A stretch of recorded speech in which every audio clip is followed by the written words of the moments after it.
Good evening, everyone. Welcome. It's 5:30 p.m. And as Vice Chair of the HSPB, I'm calling the July 2nd, 2024 meeting of the Historic Site Preservation Board to order. Please make sure your phones are silent. Thank you. May we please have the roll call? Vice Chair Nelson. Present. Member Hanson. Present. Member Rosendahl. Here. Member Bachman. Present. Member Hare. Member Murphy. Here. And you, Member Hitchcock. That's me. We have a quorum. Great. Thank you so much. May we please have the staff report on the posting of the agenda? Yes, the agenda for this meeting was posted for public review at the City Hall Bulletin Board and the west side of City Council Chambers, and also at the Planning Department counter in accordance with the city's policies. Great, thank you. Does the board have any revision to the agenda? Okay, seeing none, may I please have a motion to approve the agenda? I'll move. Great, we have a first by Member Rosendahl. Do I have a second? Second. And we have a second by Member Hanson. Any further discussion? Nope. Okay, seeing none, I call the question. All in favor, please say aye. Aye. Okay, any opposed? I say aye as well. Okay, so motion passes 6-0. All right, moving along. This time has been set aside for public comment for members of the public to address the HSPB on agenda items and items of general interest within the subject matter jurisdiction of our board. Although the HSPB values your comment, pursuant to the Brown Act, it generally cannot take any action on items not listed on this posted agenda today. There will be 3 minutes assigned for each speaker. Testimony for public hearing will be taken at the time of those hearings. Jeff, has anyone requested to comment on a non-public hearing item or an item not on today's agenda? No, we have not received any public comments requesting. Okay. Anyone in the audience? No? Okay, seeing none, we will close public comment at this time and proceed to the next item on the agenda, which is election. Staff will conduct this portion of the agenda related to the election of officers. Thank you, Mr. Nelson and board members. So I will serve as the presiding officer for the election and nomination and election of the board. At this time, nominations are now in order for the office of chair. So we'll take nominations for the seat of the chair for the board. Nancy? Can we do the chair and vice chair together? What we'll do is we'll take nominations for the chair, and then after that, we'll take a majority vote for that. Okay. If there's more than one nomination, then we would have to vote on that first before we do the vice chair. I would like to nominate Jade Nelson as the chair. He's been vice chair for a couple of years, so earned the spot, and it's also his last year on the board, so that's my nomination. Thank you, Jim. Are there any other nominations for chair? Okay, seeing none, without objection, nominations are closed for the seat of the chair. At this time, we'll take nomination and congratulations. Thank you. Thank you, everyone. Now, this time we'll take nominations for the seat of vice chair. I would like to nominate Eric Rosendahl. He has also served, this is your full second term, and he's in his final year, and I think he would do a great job as vice chair. Thank you. Are there any other nominations for the office of vice chair? Okay. Seeing none, without objection, nominations are closed. Congratulations. So at this time, I request a motion to accept the election of Mr. Nelson as the chair and Mr. Rosendahl as the vice chair. And I'll take a motion for that. So we'll take a motion in a second to confirm the vote. I'll make that motion. Okay, Ms. Murphy. You have a second? I'll second the motion. Perfect. All those in favor say aye. Aye. Any opposed? None? Great. Motion passes 6-0. Congratulations. Thank you, Mr. Newell. Great, now we have formalities out of the way. Thank you, everyone. Congratulations, Jada, and congratulations to our new board. I'd like to welcome our newest member, Catherine Hitchcock. So we're delighted to have you, and we look forward to serving with you over the next year. All right, so on we go. We're moving along to the consent calendar, item 1. And we will be proceeding by approving the minute. And the recommendation is to approve the HSPB board minute of June 4th, 2024.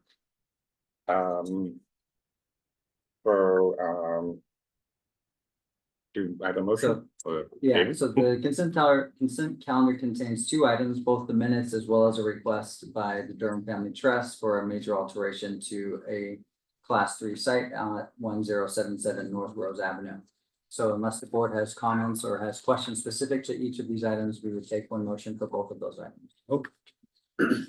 So the recommendation for that second item 1B, which is, I'll repeat it, a request by the Durham Family Trust for approval of a major alteration to a Class 3 site located at 1077 North Rose Avenue and associated review for potential redesignation of a Class 3 site to a Class 1 or 2 historic resource. Case H demo 2024-0009. The recommendation is to take no action, allow processing of the major alteration, and determine pursuant to CEQA that the action is not a project. So any discussion amongst the board? Okay, so that item will be included in the consent calendar. So may I have a motion to approve those 2 items? I move to approve the consent calendar as presented. Wonderful. We have a motion by member Hanson. Do we have a second? I'll second that. Great, and a second by member Malusi. Thank you both. Any discussion? Okay, seeing none, I'll call the question. All in favor, please say aye. Aye. Any opposed? Okay, seeing none, motion passes 6-0. I have a question, actually. If Catherine wasn't here, did she approve the consent calendar? I mean, we approved the whole thing. Yeah, so you referring to the minutes. Yeah. So she technically could if she watched the video and Oh, said I that did. Okay, good. she saw the proceedings and that looks like what is in the minute. Okay, awesome. Wonderful. All right, so moving along, item 2 is public hearings. And public hearing 2A is an application by the city of Palm Springs for the historic site designation of the gas company building located at 211 North Sunrise Way. Case HSPB number 158. May we please have a staff report?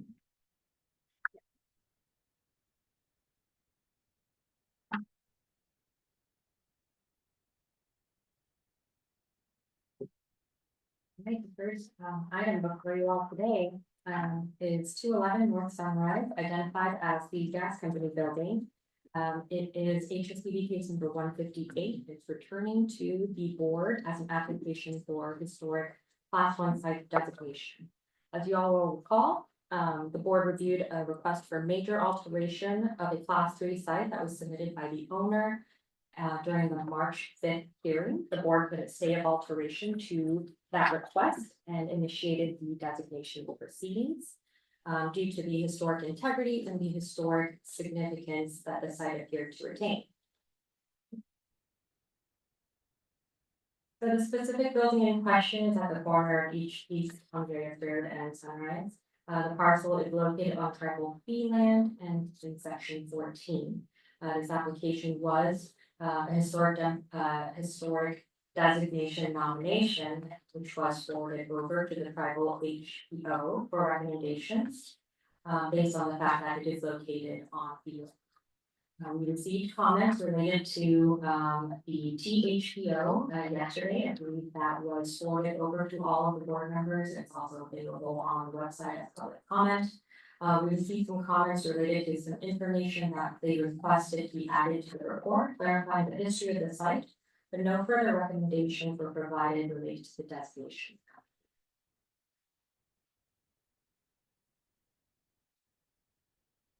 I shared this image, oops. I shared this image last time. This is a photograph of the building. In the early morning light, as you can see from sunrise away. Even here, you can see the simple massing, the use of fenestration, the vertical groove details on the surface of the concrete walls.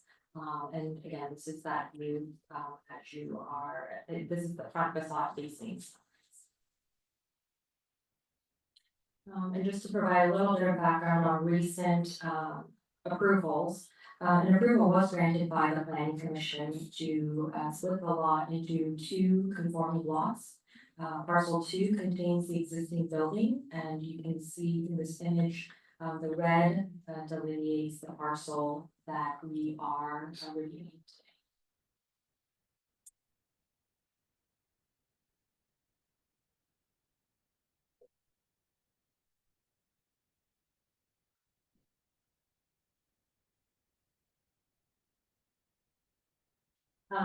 And again, the slide is a rendering of what was submitted by the applicant during the March hearing. Again, it's just for background, but the code does require major alterations to a class 3 site be brought before the HSPB to review its historic significance and if it's eligible for reclassification as a historic resource that is demonstrating exceptional significance. Of course, that was determined at that meeting, and here we are today. So it's looking specifically at the criteria for historic designation. The report was commissioned by the city, and it clearly indicates through much research that the building currently meets criteria 3 and 5. Not only is it a resource or rare example of brutalist architecture in Palm Springs during the period of the late 1960s, the building is associated with the architect Robert H. Riccardi, who, as shown in the report, is qualified as a significant practitioner who contributed many buildings to the entire valley and was an influential practitioner in the field. This building also, on its own, stands as possessing high artistic integrity and high artistic value. The character defining features are listed in the staff report, in the resources report, and also in the draft resolution that is in your packet. The resource was also evaluated for its integrity based on the 7 topics that are listed on this slide. What is especially unique in this building is that the integrity of association with workmanship, or integrity of association and workmanship and material are all well maintained. The concrete detailing on this building, which is a cast in place concrete material, creates undulating grooves that give each elevation a special look. The design location and association of the site are all also maintained. The exception here, as stated in the report, is related to settings. The setting around the building, as it continues to evolve and change with the times, and then the changing of the zoning around it, is something that has.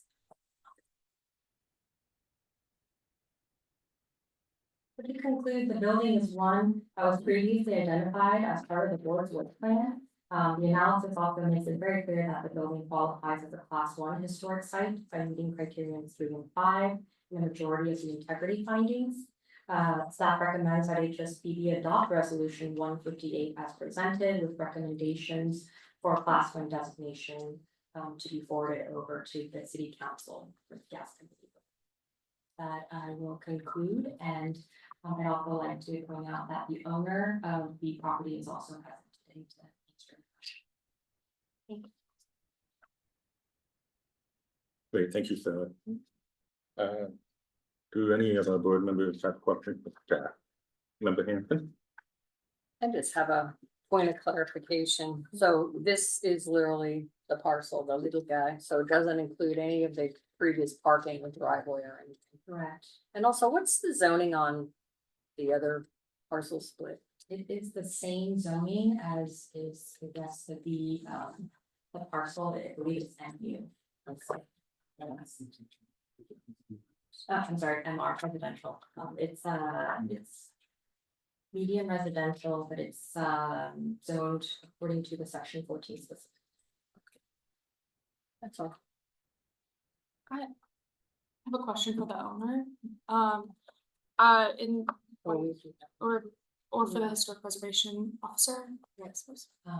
If you want to direct your comments to me first, and then if we can. Yes, sorry about that. Sorry. Yeah. So if you have a question for staff, we can do that at this time. If it's general comment, we can do that after the applicant has a chance to speak. Got it. Okay. Do you have a question for Sarah?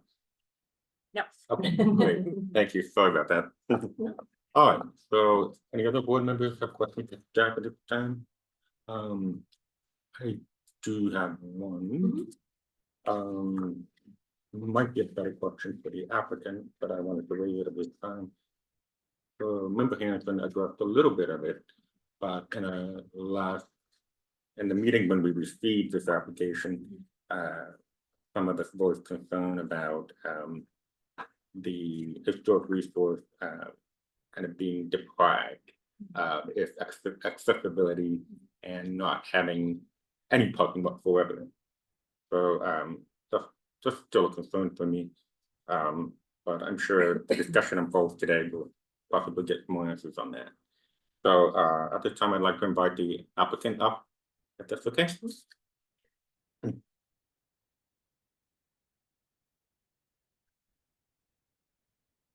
Good afternoon, I'm Shaul Mizrahi, the applicant. Good evening. Welcome. You will have 3 minutes. Oh, well, I'm just here to answer any questions you may have. Okay. yeah. Great. So Catherine, do you have questions for the applicant now? Sure. Yeah. It might be better, either one of you. In my research on the property, I saw that it had been noted that the concrete work had and perhaps been improperly done, like the molds didn't come properly off, and that's why you get some of the like places where it looks almost like it has been cracked off. Is that, do you know anything about that, or yeah? All I know is that what I read online, that when the property was built, when they did the form, and they apparently the form was not done perfectly, so, and then they thought that was a characteristic that they adopted and they actually liked. So that's all I know about the history of the building in terms of how that was done. But yeah, I'm not sure.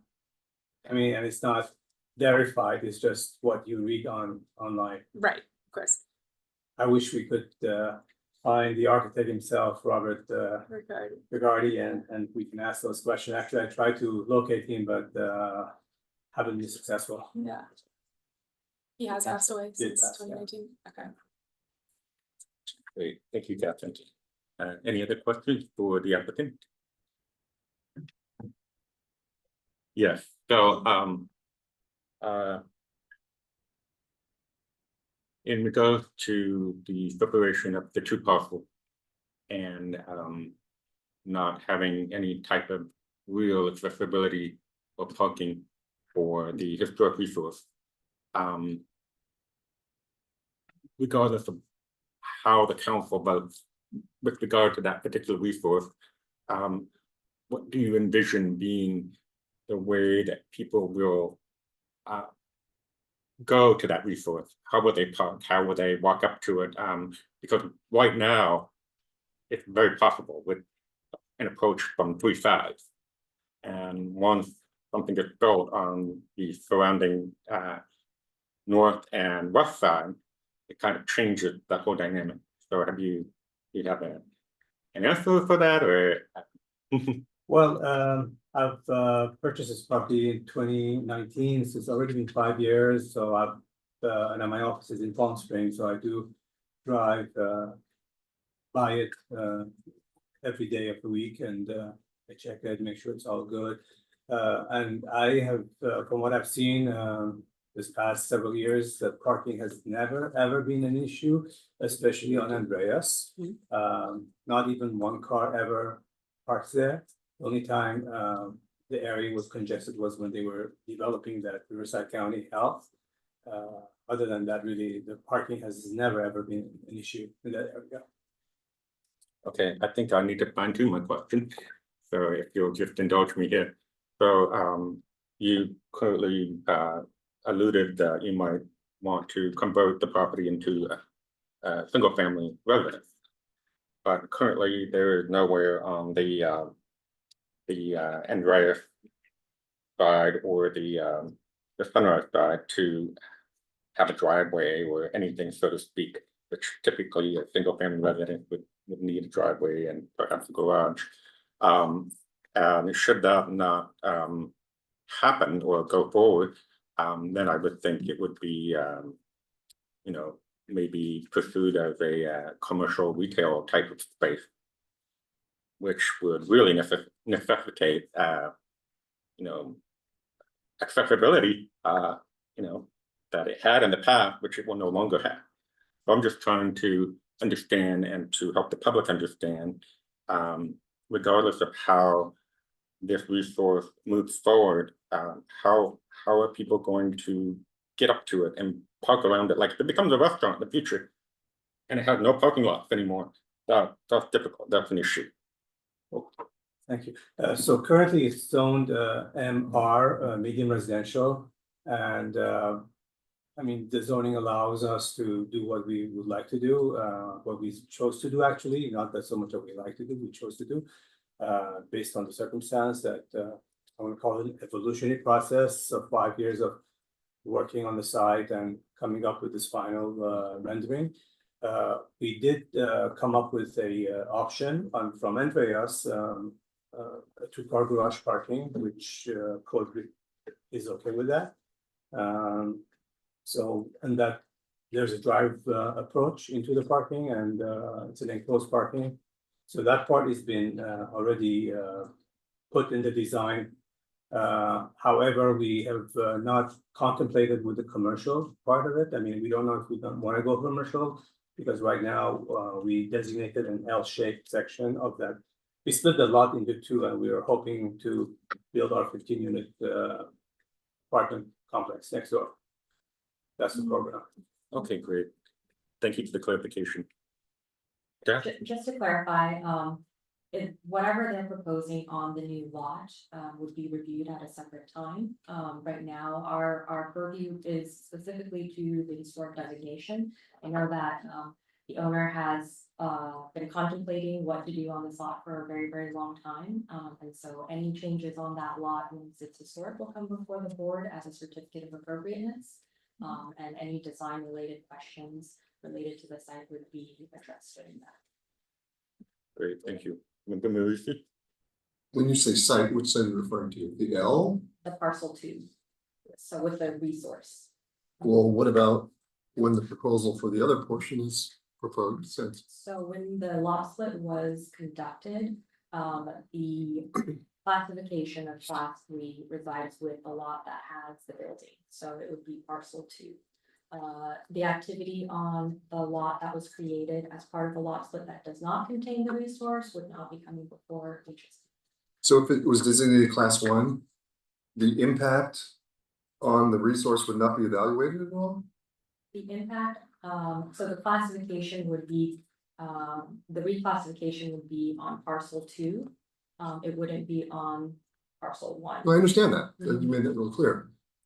But whatever's going to be proposed on 2 sides of it will have an impact on the resource. Do we have any jurisdiction over that? We do not. Interesting. Mhm. Well, okay then. I guess I have another question. So you really can't contemplate any commercial use because everyone would have to park on Andreas. The whole line of cars would have to, if it was a restaurant or something like that. The zoning currently is MR, so in order to do a restaurant, it has to be rezoned. Oh, let's say you got it rezoned. there will be not enough parking unless the historical aspect of it will Like as an give us a adaptive reuse. variance for a restaurant or any retail use or commercial use. If I can just add, the city's off-street parking requirements does have a waiver or an exemption from providing parking if it's a class 1 site, so there may be some exemptions available to the owner if they were to adaptively reuse it to another use. Thank you. Also, if I may add, I understand that, being on Sunrise, maybe the best use may not be a single family home, but because of its sheer size of it, we feel also because by going to the single family route, I think you retain the value and the aesthetic of the building more. I mean, this is something that, I don't even know how to describe, but this is something that I've gone through for 5 years with my architect, and my architect, she's an all-time architect, and she has a lot of experience in historical sites out in Glendale. So we're pretty much confident with what we're doing. We think it's going to be a good addition to the city. Member Marusi? So when you have a plan, you actually showed us a plan before, but. Yeah. Assuming that you propose something like that, would it come before us? Correct. And we would evaluate it? Yes. Do you recall our comments at the time? Do I have one? Do you remember our comments at the time when you proposed it? I believe. About cutting the windows and cutting all the, Okay. Was there? I didn't know if you recalled that. So at that time, we did not provide design comments Yeah. yet after. No, I know. Yeah, Oh, we yeah. didn't. We We said did nothing not. about it. No, I don't. Well, there we go. But we did see, kind of the proposed design, to, basically understand the justification of why it's classified as a major alteration, but we did not provide any sort of design comments. We don't have the ability to comment on a class 3's design, but if it is designated and there's design changes, that's when we'll have the ability to provide comment. When you say we, are you referring to staff or? It's Us. the board. I see. Any further comments for the applicant or for staff? Okay, I have one for staff. Can you please clarify the current zoning for the property one more time and when that zoning was created? Well, the current zoning, like I said, it's in section 14's specific plan. And in that specific plan, it delineates this location as medium residential MR. When that was put in place, I'm actually not sure on the history. The last time that was updated was 2014, so that was the year when we kind of did a comprehensive look at section 14 land uses. I don't remember though if the prior designation was MR or residential or if it was something else, but I do know the last time we updated that plan was 2014. Okay, thank you. That's helpful. One more question. I know that the zoning plan is going through potential overhaul. And I'm hoping to have that done within a year, I believe. So is this particular parcel affected by that new plan that's going to be put in place? Is there any chance that the zoning for this parcel will change? Not at this time, not for this parcel specifically. There isn't, we haven't looked at the parcel level detail at this point in the stage of that process. So we're still kind of very early in that project. But there will be design guidelines as part of that overall process. And again, that as we get at this point, we're still a little early to tell how that might apply to this property. Great, thank you for the clarification. I appreciate it. Any further comment? I do have one other question. Yeah, I do have one okay. other question for the owner. Could you speak to the decision to, oh, sorry, I'm getting used to this. Could you speak to the decision to keep or some of your process of deciding to keep it as a residential and then also be building apartment complex or condo complex, on the, rezoned parcels, the split parcel on the next side. Well, like I said, it was a 5-year process, and that we went through. We came up with a variety of ideas, but based on the zoning, we thought the highest and best use would be what we are going to do. Sorry, and then, just with, are you, sorry, at all concerned with, having the, it's fine, yeah. Great, thank you. So no further questions for the applicant at this time? Okay, great. Thank you, Cheryl. We appreciate your Thank you very attendance. much. Thank you. Thank you. And just to double check, no one in the audience have any comment on this item before we move along.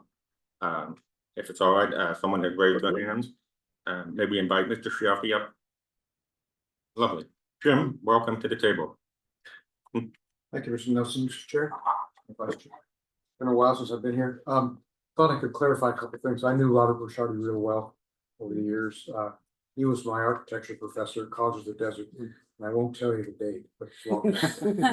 I knew him quite well, and I know a little bit about the process, about how this was built. The chipping of the concrete's intentional. That's called bush hammered concrete.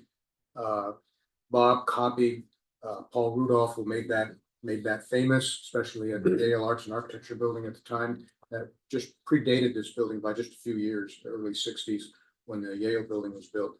And it's the same process. And it's a ribbed form that's put in place. And if it's stripped, then it's stripped. And if some of it comes away when it's stripped, that's okay, because then it's hammered with a bush hammer to break it off, to make it look like that. And architects call it corduroy concrete. That's what it was, and it was quite famous in the day. A lot of people, I saw you nodding your head, but a lot of people copied that setup, and Bouchardi was one of them. So just thought I'd help you with that. It was intentional. Thank you. Thanks. Thank you, Jim. That was very enlightening. We have all much better for them information, so we appreciate that. All right, so being no further speakers, may I have a motion, please, to the aspect with the board? Discussion.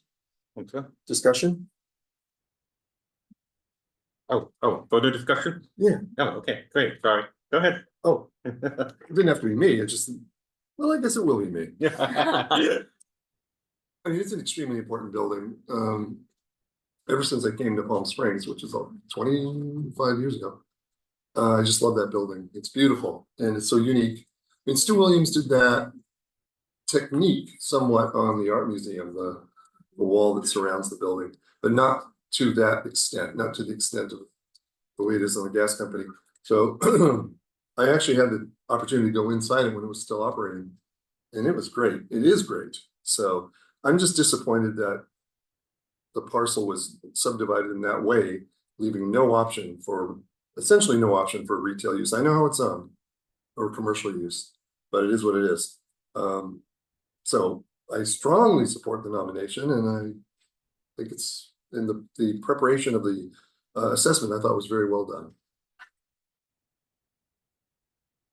Thank you, Member Hampton. Yeah, just a quick comment that I agree on some of your issue of the lot split.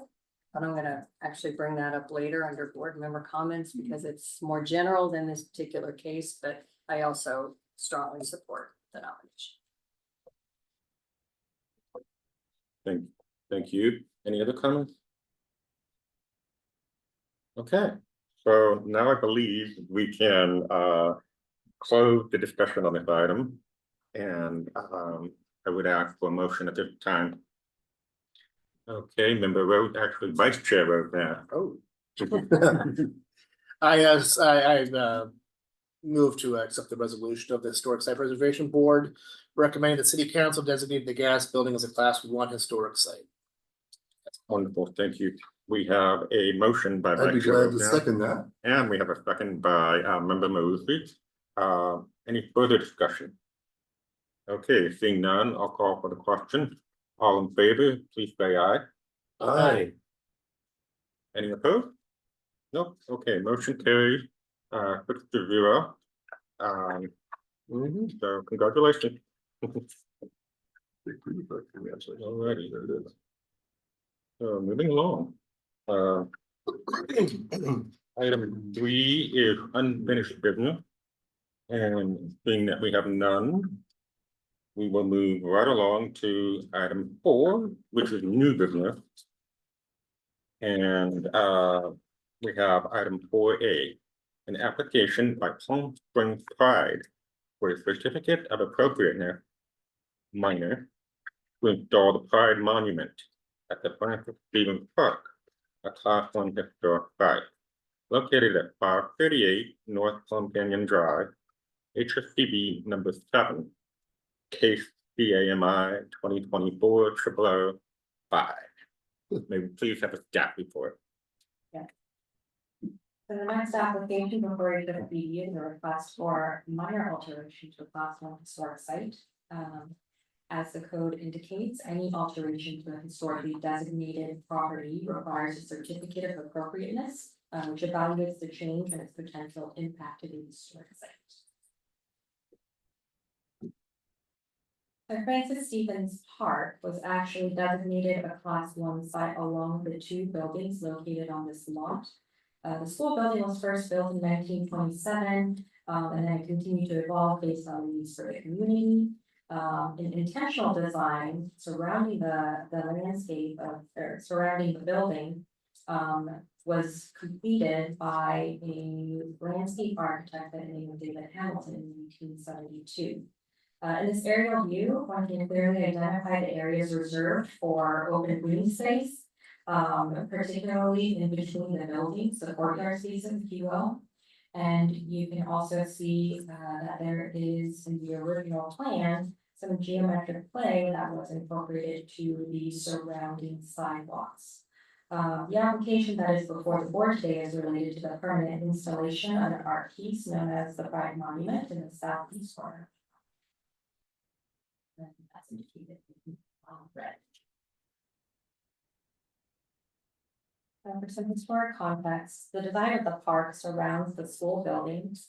It can be seen more clearly in the original drawings. I know that this is a little bit difficult to read, just given the quality of the drawing and the scan. But you can see that the landscape architect created very intentional spaces, open spaces in between buildings, as well as a more open meadow area where you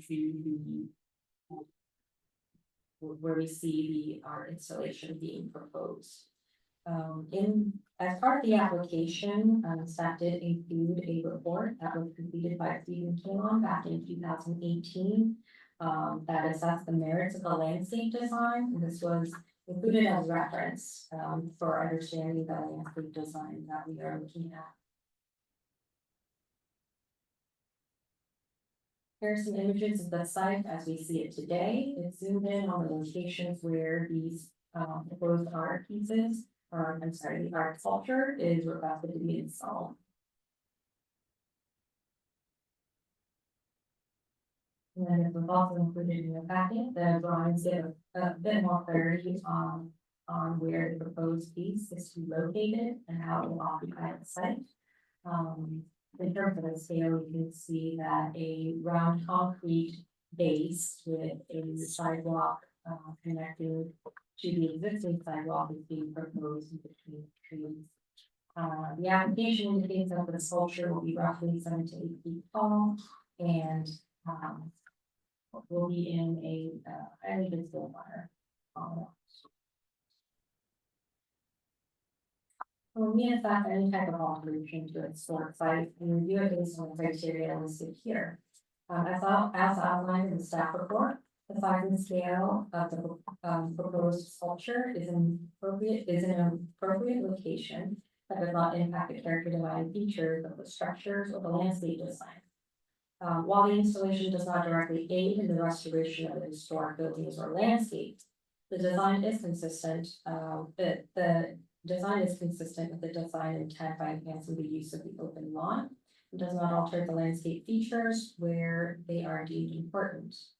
And lastly, the sculpture is seen to be comparable scale and size because it does not overshadow the historic structures or the landscape features, and it does appear to be subordinate to the mature landscape surrounding the area. And of course, the last criterion is based on federal funds, which were not used as. In conclusion, staff finds that the proposed installation for the RPs would not create a negative impact to the historic site or contributing features to the site to meet the criteria for appropriate alteration. Staff recommends that HSPB approve the request for a C of A or a certificate of appropriateness for a minor alteration with the conditions that are listed in the staff memo on the first page, and those are related to the preservation of the trees and the landscape features during the installation process, and then of course the ongoing maintenance of the piece around time on site. I can take any questions, and the applicant representative is also here to answer any questions related to this request. Okay, thank you, Sarah. Before we invite the applicant up, do any board members have questions of staff? Member Hanson. I just wanted to clarify, yes, I think it said it was on the southwest corner, it's the southeast. Southeast corner. Southwest. The report did. Thank you. And also that 2018, the landscape design report that Stephen Keon did, was that actually presented to the this board? I believe that was related to a certificate of appropriateness process at a staff level related to landscape changes that occurred. There was a turf removal project that occurred on the site, and the choice of inert ground cover was an issue, and so I believe that instigated that report. Okay. And so I'm assuming that because he made, some recommendations for the removal of some dead stuff, replacement. I'm assuming this doesn't impact any of the recommendations made in The proposed alteration. that. The installation. Correct. The applicant has confirmed that the intent of the installation is to maintain all of the trees. There would be no alterations in any of the features that were identified. And then I noticed that you put in some conditions for the conditions of approval for maintenance of it over time. Who's responsible? We do need to delve in a little bit deeper on that. If it becomes a city-owned installation and it falls on the maintenance by the city, then it would be a city responsibility, but I think those are details that are still being discussed. Because I know there was last meeting some concern generally about maintenance of the park, but I don't know if that has any bearing on this. Great, thank you, Member Hanson. Member Musi. I'm just curious, has the Arts Commission weighed in on this? This item went to the Arts Commission, I believe, a couple of weeks back, and they have provided a recommendation forwarded to City Council. They have weighed in on Saying that they agree with it and it's appropriate. that. They are, yes. Thank you. Any other board questions of staff? Okay, I have a couple. One of them Janet already covered, which was the question about maintenance.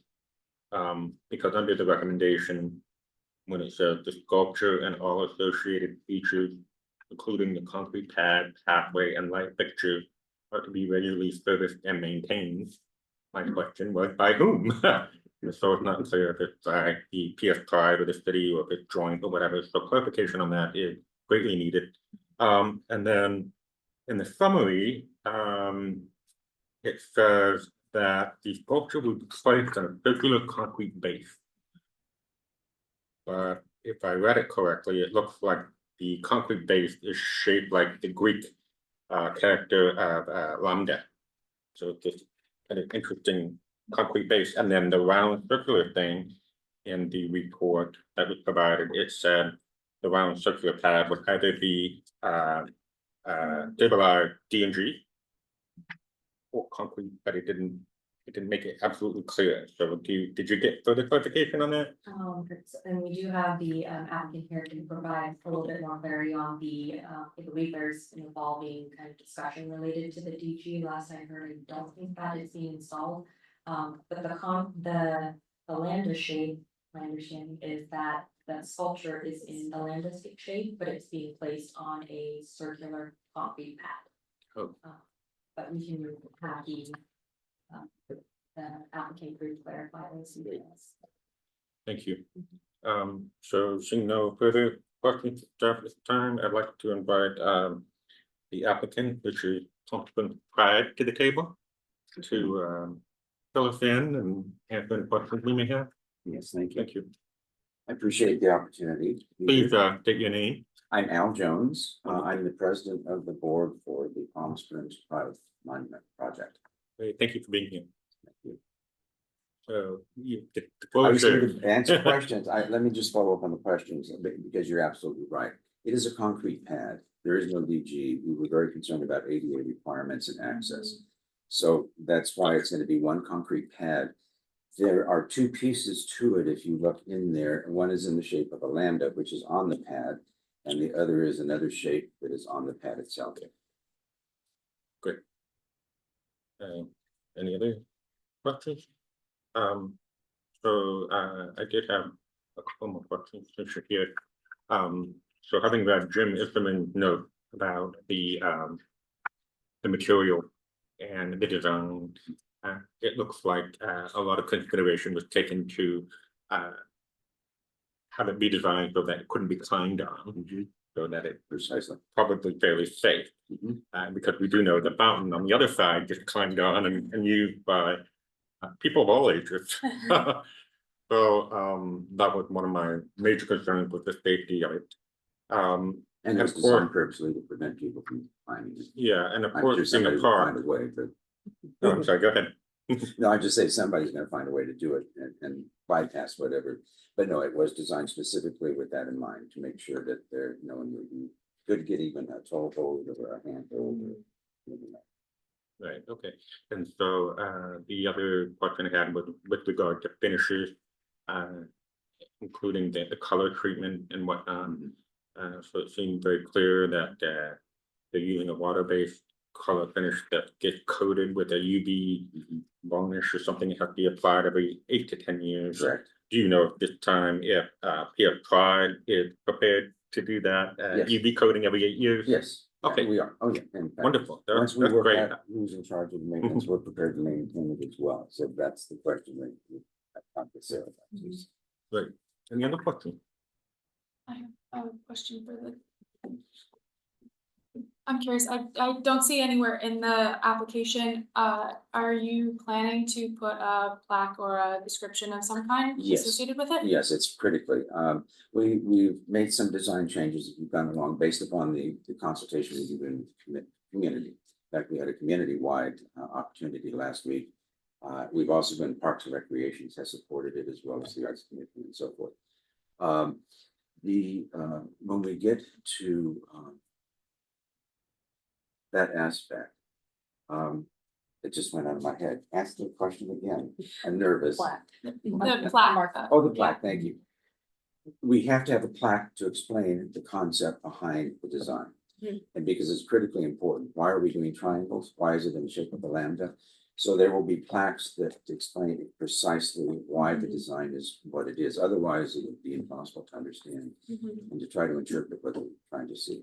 And we are hoping people will walk around the monument, which is why we got rid of the DG, because of wheelchairs and other concerns. And it's just going to be the cement pad so that people can easily navigate it.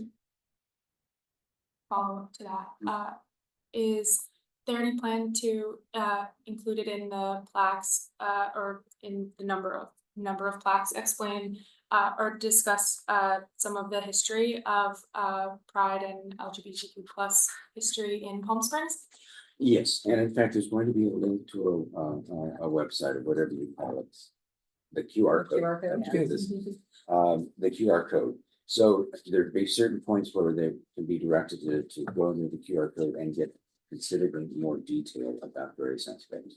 Okay, thank you.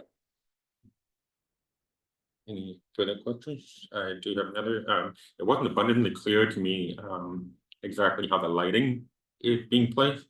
And so I have a question as to whether it's, are the lights in the dirt, in the ground, pointing up, or are they embedded in the concrete, shining straight up, or? They can are you- actually in the monument itself, and it will be lit 24 hours a day.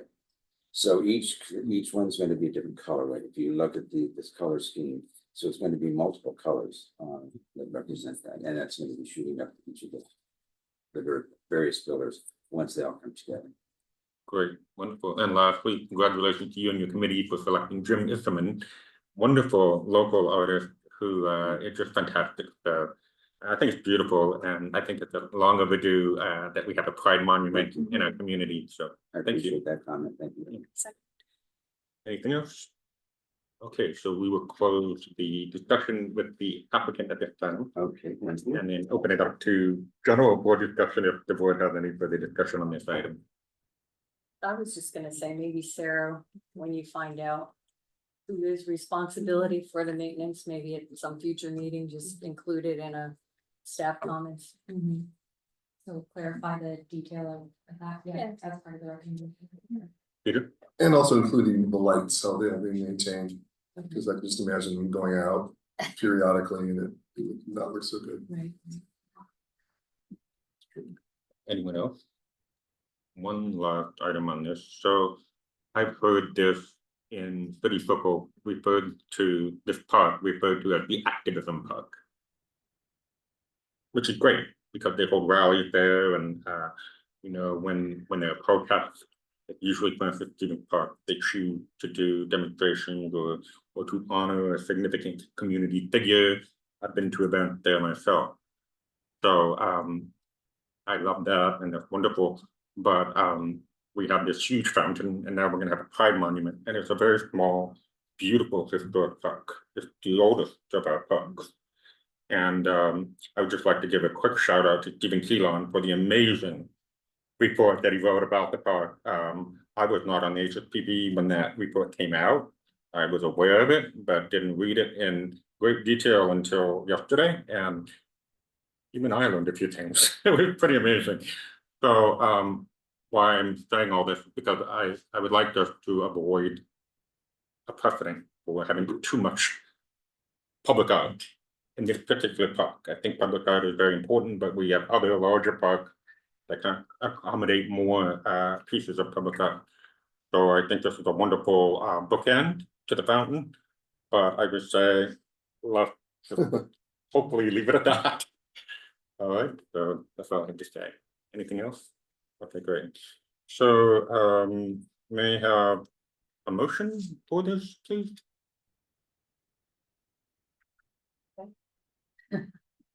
I recommend that the HSPB approve the certificate of appropriateness and determine pursuant to secret section 15331 that this action is exempt. Great, and do I have a second? I'll second. Great, so I have a motion made by member Hanson and a second by Vice Chair Rosenau. Any further discussion?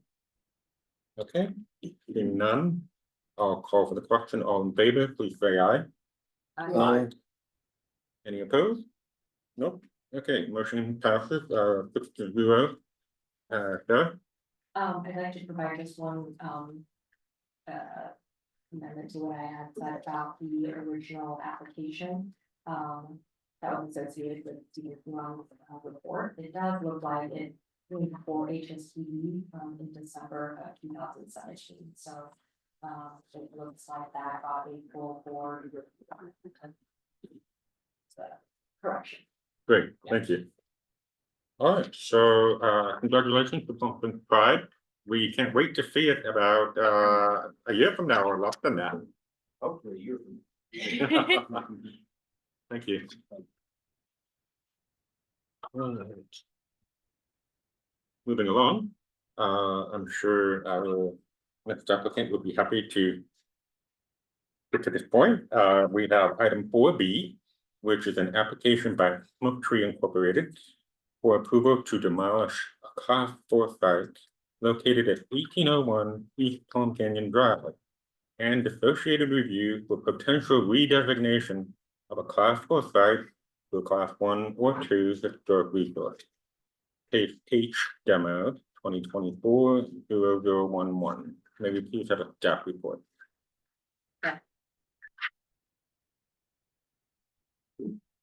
So the last application before the board this evening is 1801 East Palm Canyon Drive, an application for demolition of a class 4 site.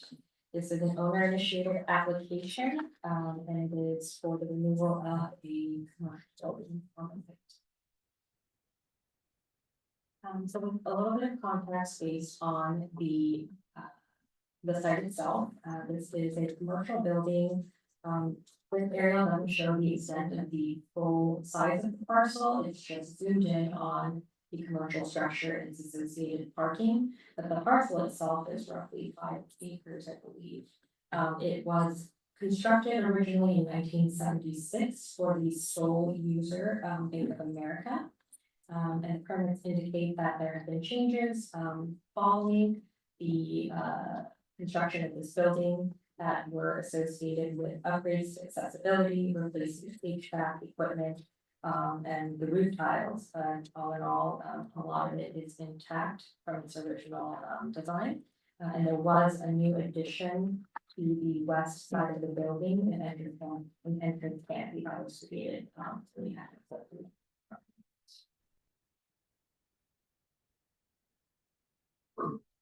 Here are some images of the existing site today. This is the facade that you see from the main street. You can see that the accessibility ramp was created. There were some planters that were actually removed. We have guardrails and things like that that were added as part of that project.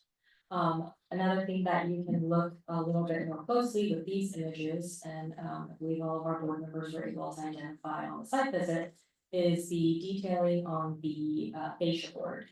We do have a very bold geometric design of the form, as well as a detail of the fascia board that incorporates a line motif that goes throughout the entire fascia building itself.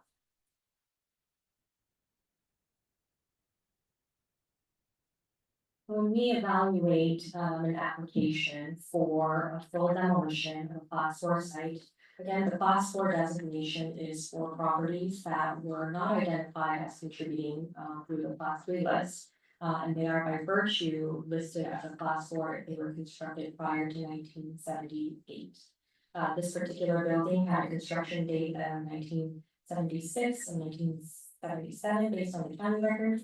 So it was a couple days, or a couple years prior to the 1978 cutoff.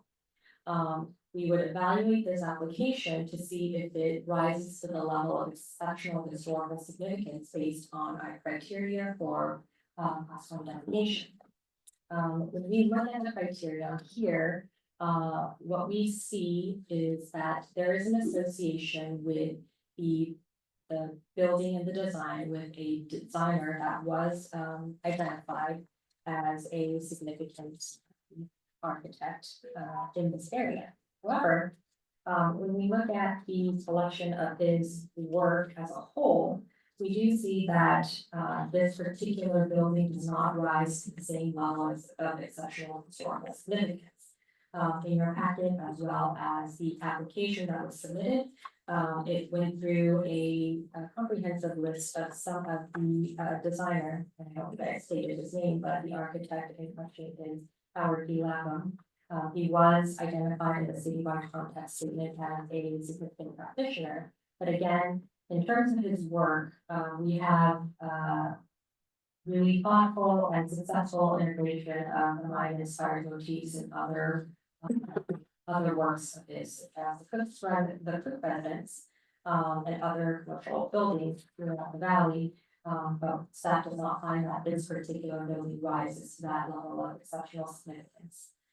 We do see details in the application where it talks about the detail not being fully expressed or described in the initial description of the building. And then when we look at the application of the fascia board detail itself, it does look like it's applied to an existing surface. So it, again, a lot of these observations lead us to believe that this is not a representation of this architect's best works. The second half of the evaluation does involve integrity. As far as the integrity of the site goes, a lot of the integrity does remain intact. The location is in its proposed location. The design has not deviated too much from what we are looking at today and compared to the original drawings. We do find that the workmanship is not excellent quality, but the feeling and its associations are present.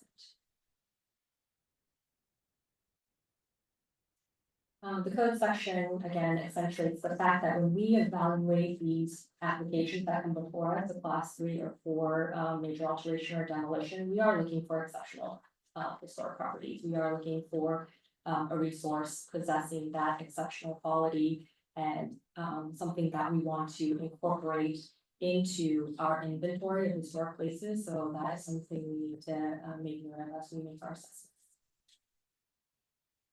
So in conclusion, and based on the evidence of the application and of course with the site visits, the commercial building at 1801 East Palm Canyon does not exhibit these exceptional qualities and historical significance. It doesn't meet the criterion, therefore does not qualify to be classified as a class 1 or 2 historic resource. The owner of the application is not seeking designation. And staff is recommending that HSPB take no action and allow the processing of the required permits for demolition of this existing building. And I can take any questions, and the applicant is also here today to answer any questions related to the application. Great. Any questions for staff? Peter? I think there's a lot of people here might not be familiar with the entire history of that area. Didn't the HSPB designate another Howard Lapham building similar on the opposite corner of this property? That then was overturned by the court, excuse me, for a variety of reasons. Yes, that's correct. There was a similar, not in scale, but it was a similar use of a commercial bank building that did go through the designation process, but it was overturned and the designation was rescinded. Mr. Newell, do you recall what the reasons were? It's been several years, but I think what the court found was that the city acted improperly in its nomination based on the facts that were presented. I think the Historic Resources Report at the time made the findings that it didn't rise to the level of class 1 nomination, but notwithstanding that report, the city ultimately did decide to designate it. But the court still found that based on the evidence that was presented, that was not enough to make it a class 1 site. Thank you. Yeah. Any other questions for staff?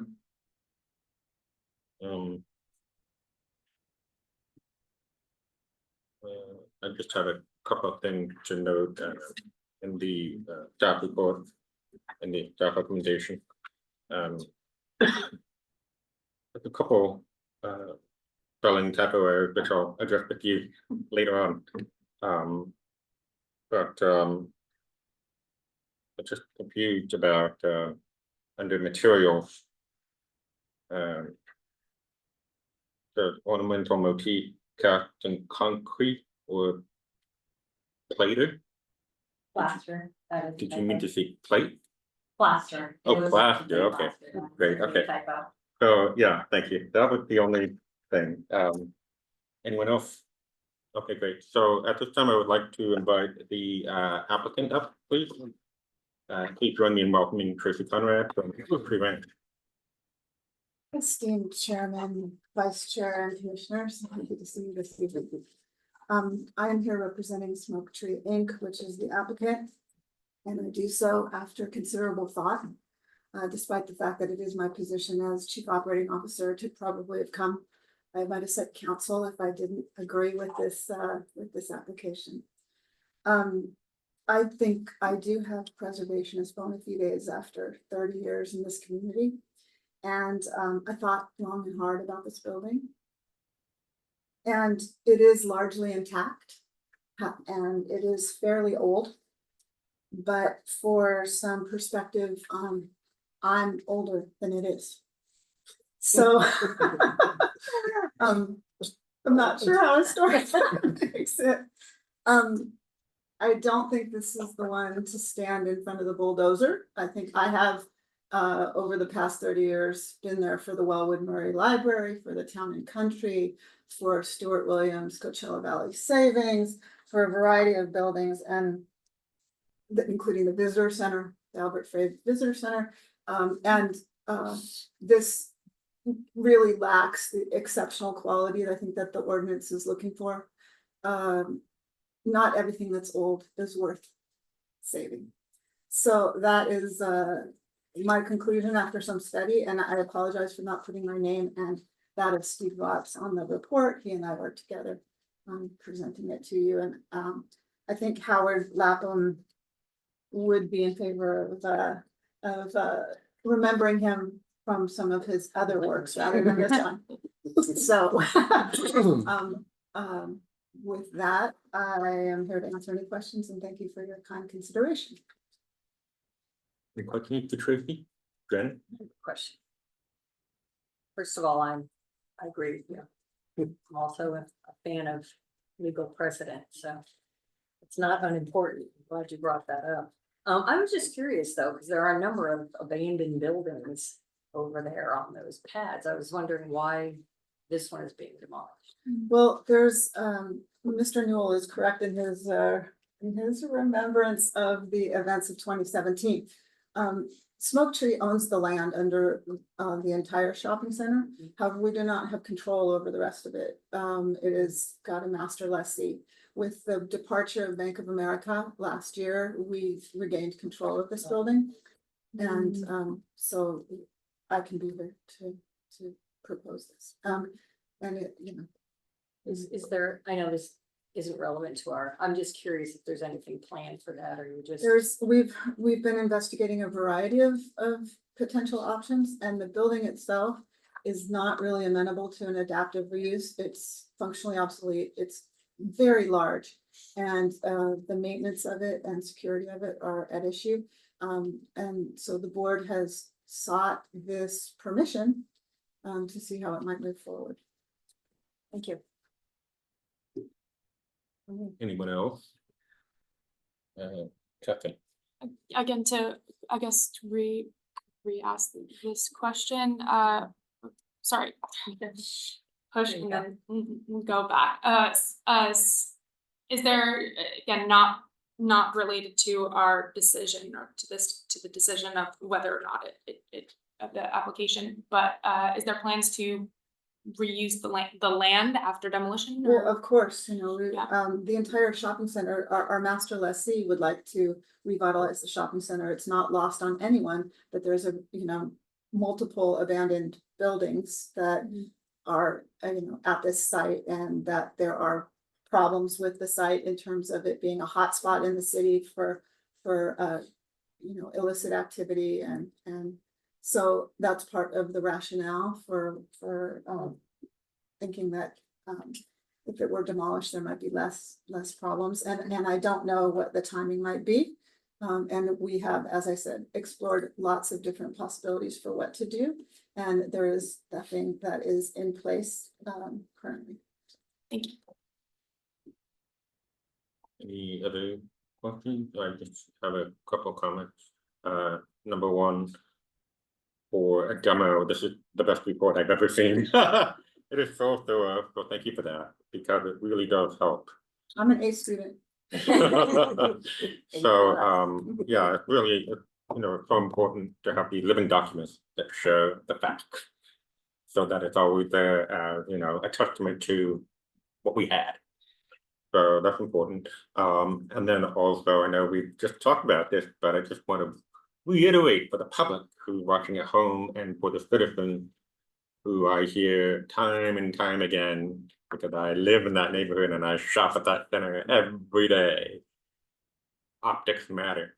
And so when people see that vacant old bank at the corner of Sunrise and 111, then they see the vacant two-story professional building in the back and all of the associated crap that comes with those two buildings being abandoned, the public is going to say, those buildings don't have any integrity, but that B of A that you just approved for demolition still have a lot of integrity. So if you could just make one statement to help the public understand why this building has to go before those two buildings, we understand, but maybe to help the public understand. Well, I do think this building is largely intact and the report reflects that, but that doesn't mean it's worth preserving. It just, as I said, just because it's old doesn't mean that it's exceptional or has historic significance. The other two buildings are a struggle for our master lessee, I can share with you. They are extremely aware of the problems that are associated with that. I spend a lot of my time worrying about the shopping centers in general and those two problem buildings, and they're aware. I think that's outside the purview here, but you know. Great, okay. I appreciate that. Thank you. Any other questions, comments for Tracy? Okay. All right. Thank you for your consideration. Thank you for your time. And we're turning back over to the board for general discussion.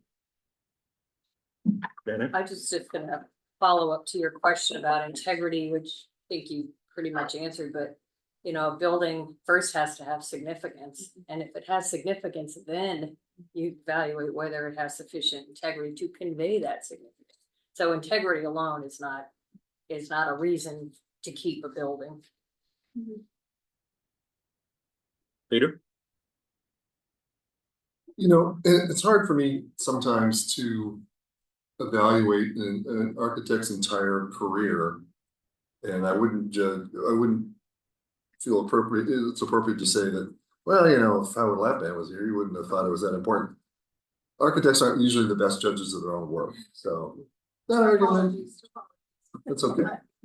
We found over the years that a lot of architects say, oh, it's not that important. And it's, well, what do you kind of think it is?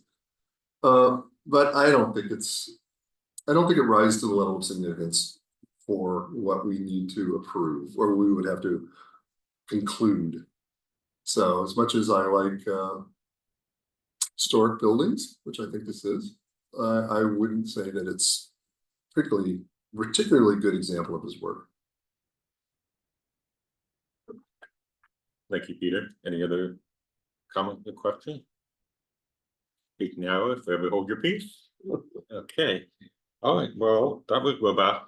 And I thank the applicant for being here and providing such great information.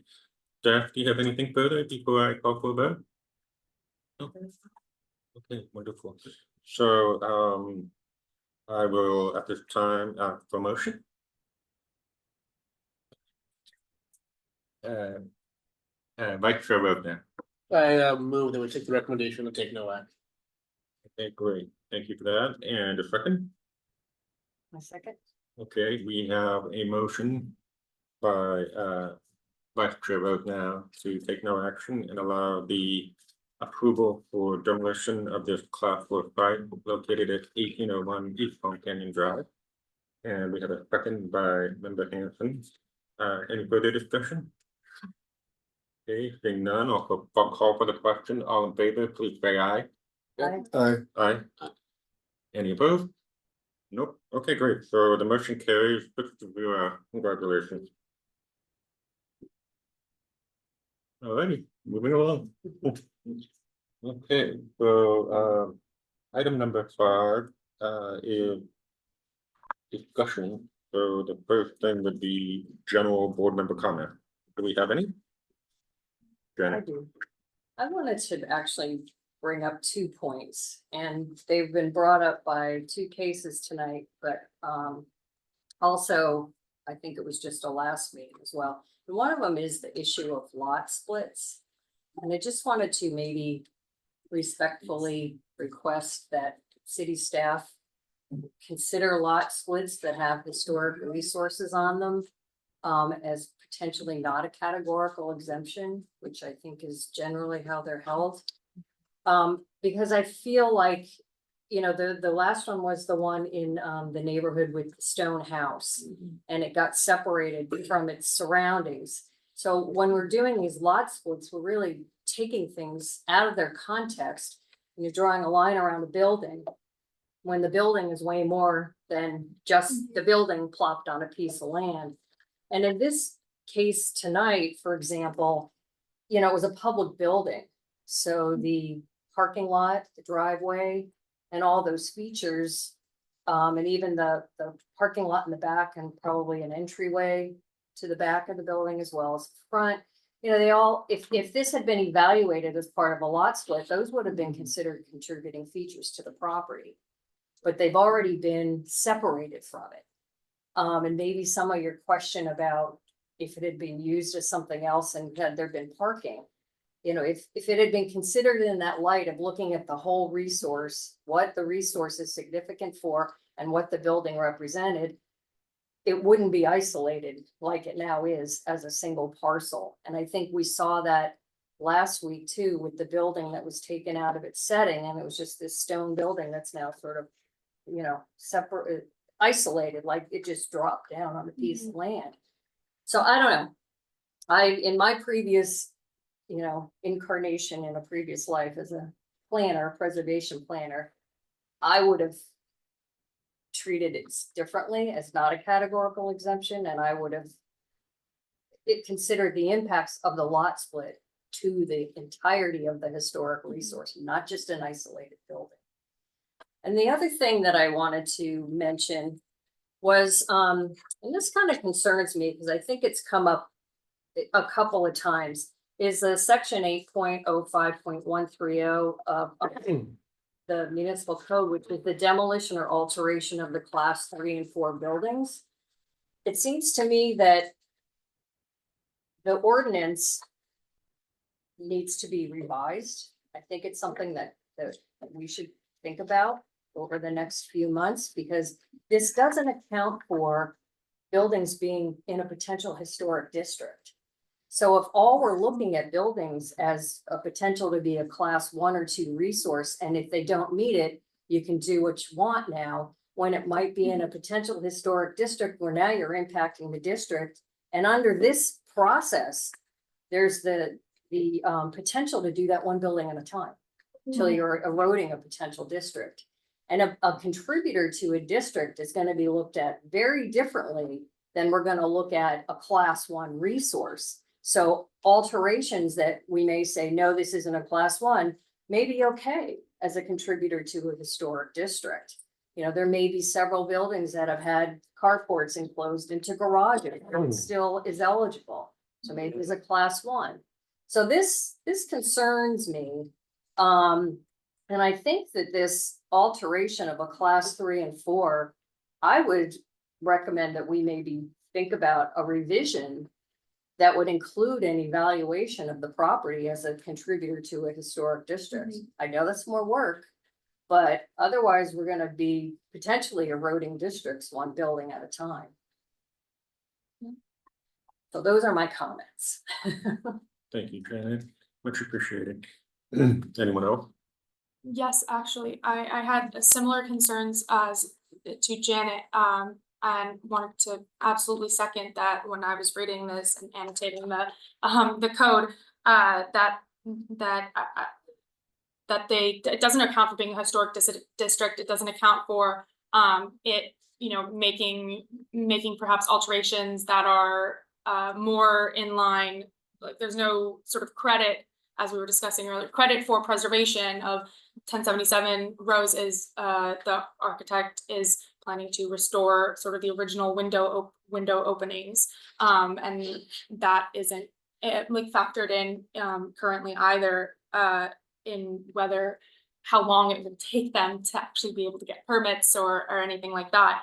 And I also noticed and I have concern similarly with this section of the code, which is also related to 8.05.070 subsection C2, and then 8.05.020, which describes the historic merit class 2 historic resource designation, where there's this discrepancy between the criteria that is used for sort of actively submitted applications by owners or the city versus applications that are perhaps triggered by trying to designate or trying to alter a class 3 or 4 site. In that the criteria for an application like submitted by an owner or by a city to pursue historic designation, actively pursue historic designation, those ones, you can have a class 2 designation. Class 2 designation does not have to be exceptionally significant. But in a triggered application, such as sort of 1077 Rose, it does have to be exceptionally significant to get that class 2 status. And so we're using different criteria for the same buildings, sort of based on how the application is submitted. And perhaps that's something like we'd like to further codify. But it does create this sort of odd difference where, in my opinion, I would think that 1077 Rose would qualify currently under the active application guidelines for class 2 status, but under the exceptional significance, because it's an application that was triggered, it does not qualify. So I second a revision of the ordinance to further clarify and perhaps create a third designation. Or an evaluation, or sorry, an evaluation consideration that it might potentially contribute to a historic district. Yeah, oh, okay. Yeah. I think Thank you. in some ways, you know, so your first meeting, but there has been some confusion, I think, generally about the class 1 and class 2, and do people come in as a class 2 and default, or 1 and default to a 2? Because we very rarely get nominations, if we've ever had it all, just for class 2. So I think that merits some discussion as well as potentially getting rid of the class 2, in my opinion. Because the discussion we had a minute ago about integrity, it separates integrity. Yes. And, you know, every preservation principle, you know, not just the United States, but beyond, would, you know, you have to have significance and integrity. You have to be able to convey your significance through integrity. So to have a designation where it says it has to be significant, but it doesn't have to have any integrity. It's not, the integrity rules don't apply. And then the ordinance says, but we apply National Register criteria for integrity, which would never do that. So contradictory in so many ways. Maybe a workshop or something that we all, you know, subcommittee, I don't know, ordinance revision subcommittee. Peter? I've made a list of the things that I thought should be revised in the ordinance, so yeah, the subcommittee was established, I would certainly like to be on it. But I have a question for Mr. Newell. Do you recall when the lot split for the gas company came before planning commission?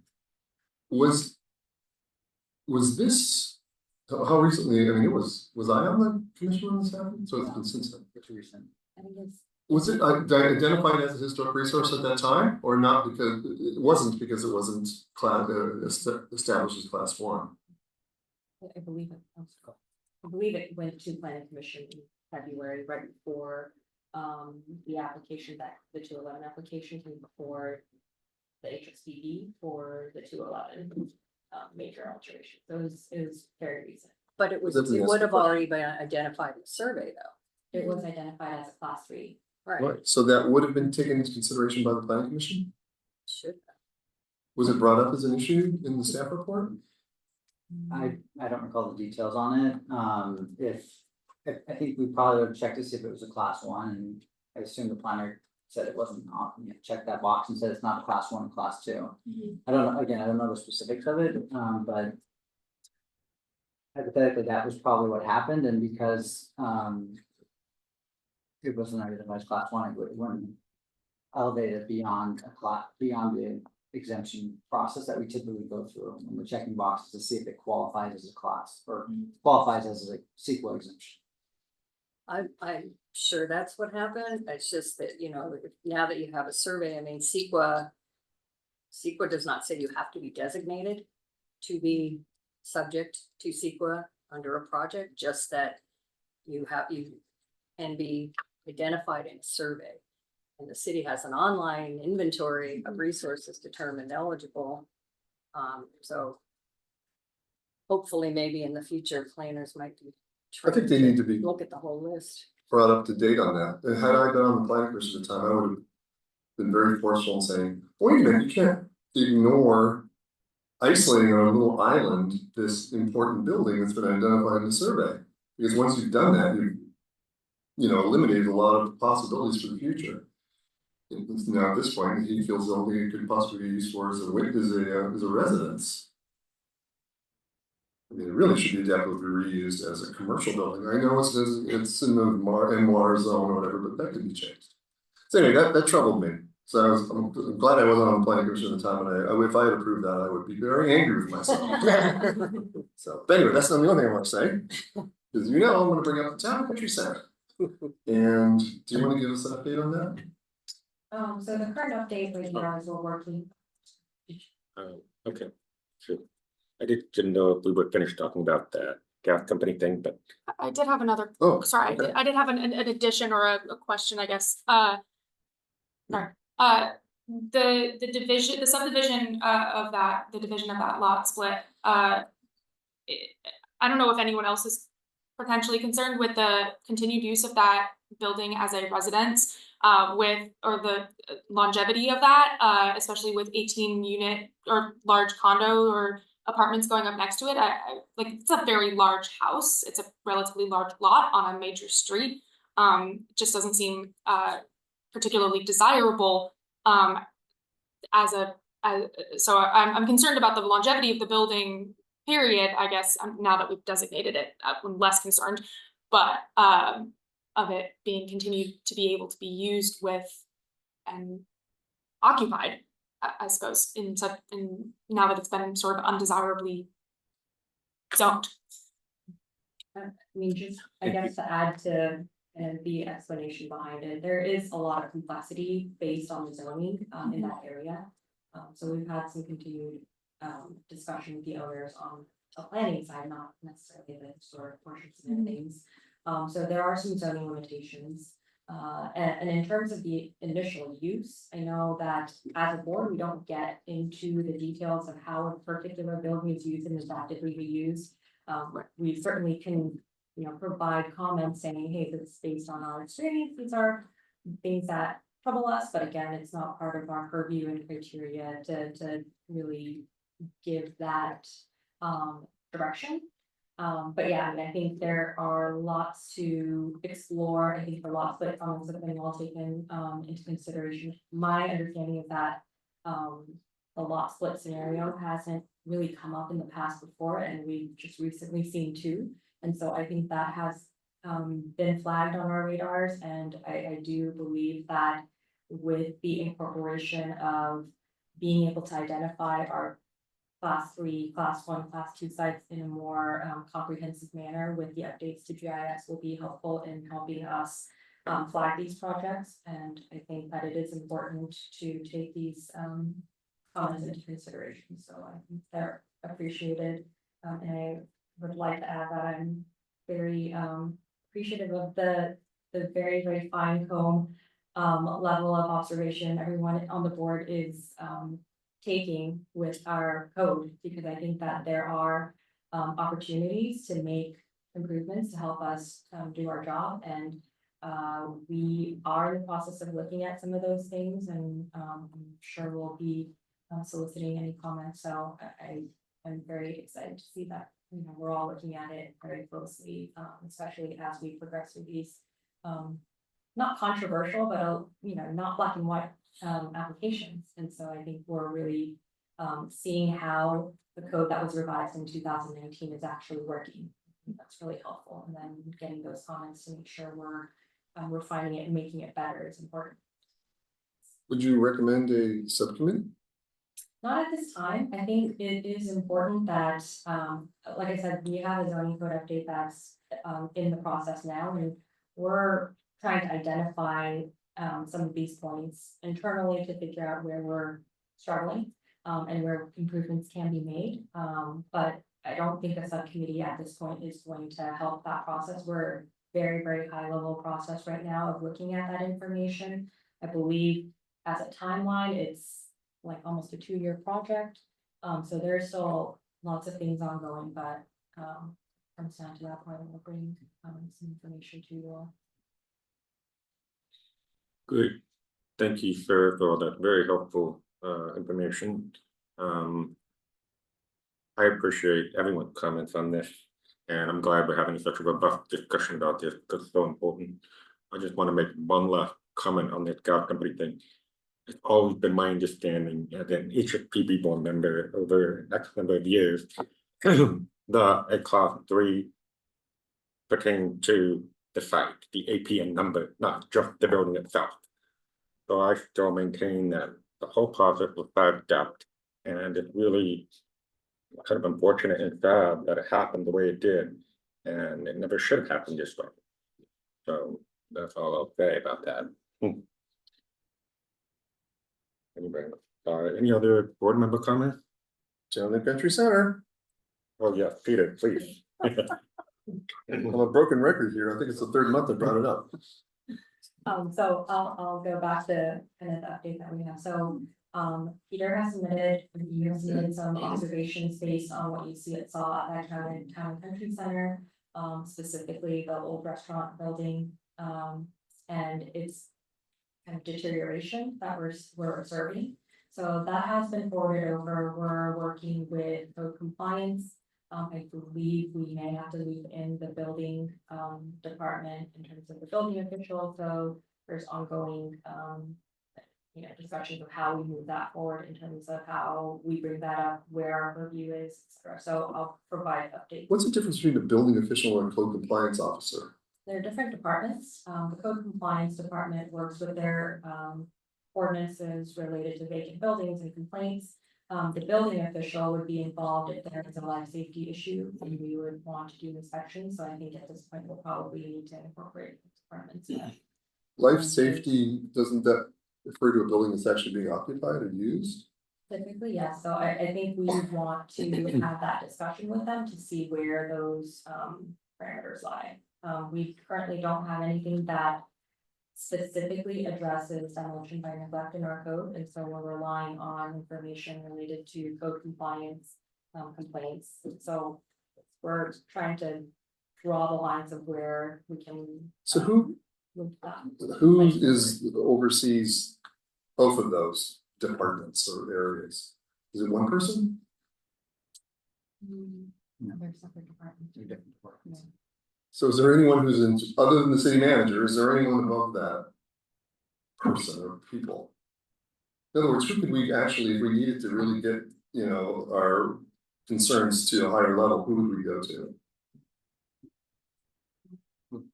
Essentially, it is the department heads of those 2 departments, because they're the ones that are responsible for enforcing the city's regulations. But what is the process? I mean, do you just bring it up to them? Hey, by the way, we've got an issue here. I mean, you forward it to them. Do they come back to you? I'm sorry, I'm asking this level of detail, but it is frustrating. The photograph shows the ceiling collapsing, and that is demolition by neglect. No, we don't have an ordinance about demolition by neglect, but we have one about code enforcement. And I'm frustrated that there isn't somebody who said, all right, already. I mean, obviously this guy's a pain in the neck. Me, and he's going to keep bringing this up, and it's kind of embarrassing for us because we don't seem to get much going. You know what I'm saying? It's just, it's bad. Yeah, and I'll provide you with or the board with more updates on that conversation, but it's been observed by more individuals than just us. So Yeah, I hope so. And the maintenance question is also relevant here, which is I know there's competing entities, Parks and Rec, for example, the visitor center, is it the tourists, board or commission or whatever they're called, the bureau that is responsible for visitor center or is it park and rec or is it, you know, there's always this kind of nebulous aspect to a lot of these properties and I don't think it's ever made it a priority to figure it out. Yeah, and, related to the visitor center, and you're correct, there are multiple entities who are involved in operating and maintaining the visitor center.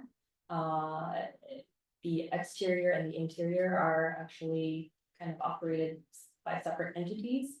And so kind of drilling down to the contact points, and we've also had, you know, staff change and turnover related to those different entities as well, but getting the information out to the heads of those departments and the people who are actually looking at the work on the exterior, letting them know that there's a certificate of appropriateness process with those buildings. I mean, all of that is being discussed and kind of clearly vetted. Do you want to bring up the conduit issue since you're talking about the visitor center?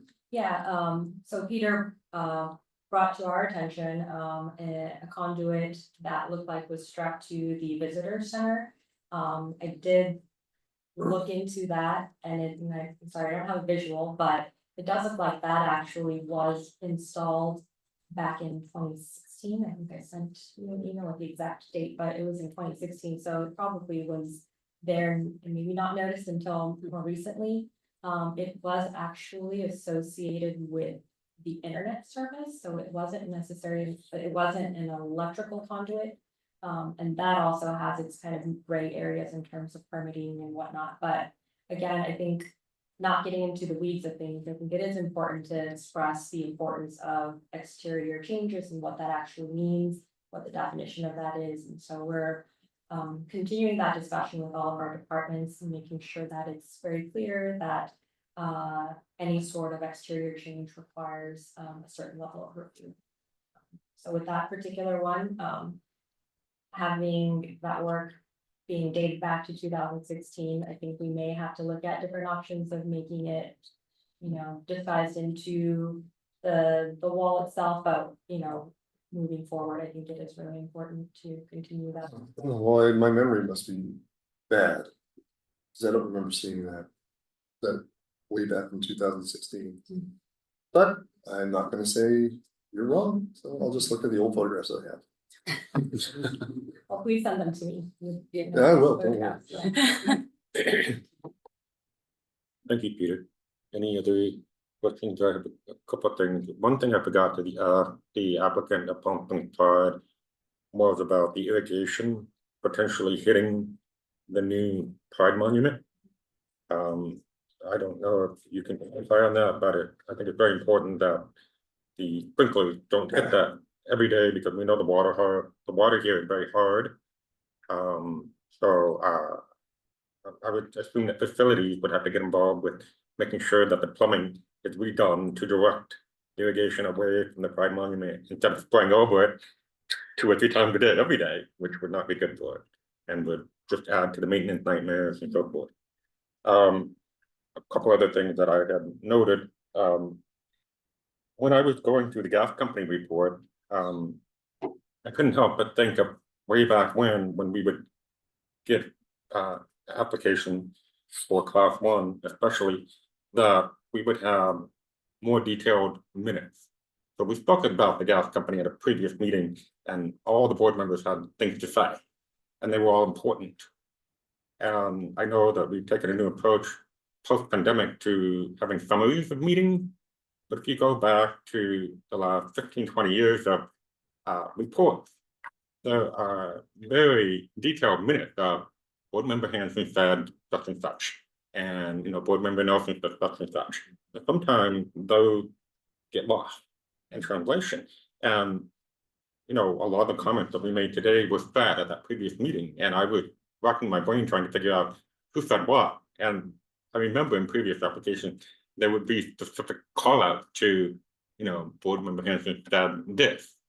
And so staff makes notes of these things, but then it doesn't appear in the minute. And I think it's really crucial for class 1 application because it's been talked about. And so it's important to have that in the record, at least in my opinion. So I don't know if you have a thought on that, but I have a couple more things. So one is Architectural Pottery is having an exhibition, which is curated by the American Museum of Ceramic Art. And local photographer and author Dan Shafton has written a book, wonderful, and done all the complimentary photography to go with it. So that opens August 17th. And the public reception is September 7th from 4 to 6 p.m. And Palm Springs Modern Committee is a sponsor of the book. And I have a card here for each of you to take. So you can go ahead and pass those down. While I'm on that note, way back when I was first appointed to the HSPB, it was kind of expected that every board member would make a comment in board member comments. I think it's really important to bring that back because that is your chance to say something that you see or something that possibly bothers you, or if you're a member of a certain neighborhood organization or a certain advocacy group, that you could just kind of give a little report about what you've been working on. So I would like to encourage all of you to say something at the end of each meeting. And even if you don't think you have anything to say, I'm sure we'd all appreciate it. So that really, and lastly, just to thank you all so much for making me the chair. I'm deeply and humbly honored, and I hope that I can just live up to it for these next 11 months. Thank you. Anyone else? Okay, Sarah or Janet? Well, I was just gonna see if Catherine wanted to say a few things about yourself, since we don't know you. Wonderful. Sure. Yeah, my name is Catherine, Mashka Hitchcock. Mashka Hitchcock is my full name, last name, by the way. And I grew up in LA. I've been coming out to Palm Springs since, like my parents and my grandparents have been coming out before I was born. I was saying I learned to swim in a condo complex pool here. I've been living permanently in Palm Springs for about a year now, and I'm really excited. I graduated from University of Chicago last June, with a degree in medieval studies, and I studied specifically Victorian interpretation of medieval decorative arts and architecture. So I don't have a background specifically in mid-century architecture and design, but I have studied quite deeply the later periods reinterpretation, preservation, destruction, and replication of architecture and decorative arts. Yeah. Thank you for that. We're honored to have you. Sorry. Staff report. Oh, oops. Are we at staff comments? Yeah. Okay. Yeah, perfect. thank you. Staff comment. Janet, thank you for providing the opportunity. I was going to ask Catherine to provide an introduction, but we're very excited to have you. Clearly, Catherine has been already asking very astute questions related to the code, so I'm very excited to help but also learn with her. So this is very exciting, and we're I think this will be fun. I think we'll have a lot of fun. Going over some staff comments, I do have quite a list here. There are a lot of active projects and a lot of activity going on that you have seen and heard. So I have a few updates and a few things to notify the board of in terms of expectations. First off, we as staff had approved a certificate of appropriateness for the airport at the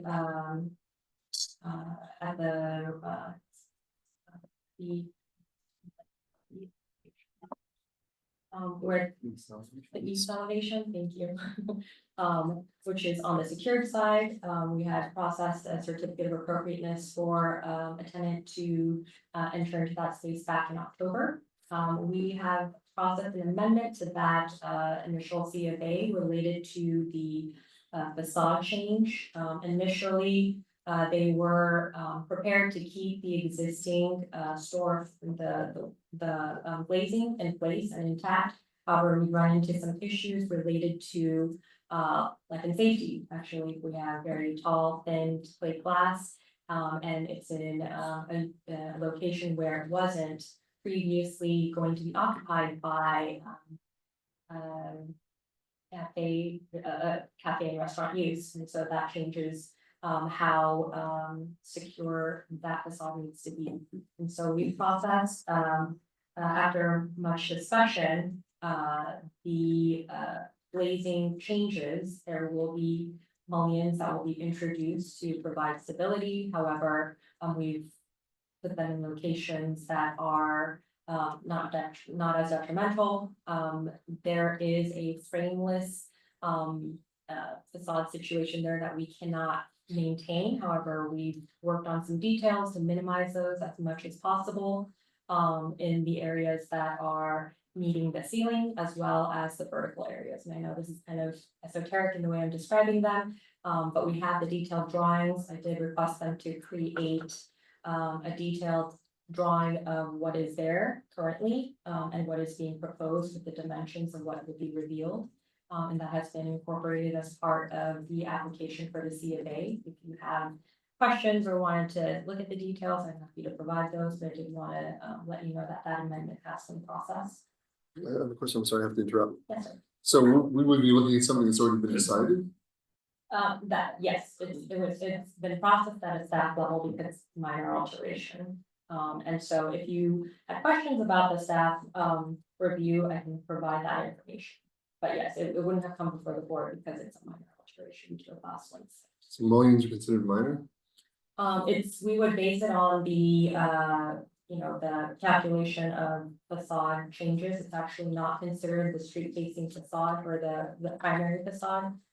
In addition to that, so that was processed at a minor size. So the entire property is on the National Register of Historic Places, but that doesn't bring it to our attention. It wouldn't in this case, I understand, because it's a certificate of appropriateness. Right. But had it been something more significant, that still wouldn't come to our attention, would it? So, I mean, if it were more significant, it would, and that's gonna jump me into my next update. So we are expecting an application from the airport related to the baggage claim installation, which will be on the west elevation of the Wexler terminal. They are currently working on that application. That is something that would be coming forward. That's on the west front, but that's because it's a class 1 historic site. Correct. But if it had been on the rear, even if they, bulldozer wanted to knock down the backside, they would not come for us. Well, we wouldn't process that at a staff level, but. How would it, if it wasn't staff level, how would it get to us? I mean, well, we have, we would have to determine the major and minor alterations. All major alterations do come before the HSPB, because it was classified as a minor. No, but only the facade is a class 1 historic site. Mhm. The rest of the building is not. So why would we have any jurisdiction over the east side? And that, well, that was related to how we had evaluated the entire building as a site that's been listed on the National Register. So there was some review because of that. Mhm. And the reason I'm asking all this is because that's, Yeah. you're and to me since I wrote the National Register nomination for it. Yes. And it always troubled me that only the west side of the building was class 1 historic. It seemed very ridiculous at the time, but that was how they did it. Yeah.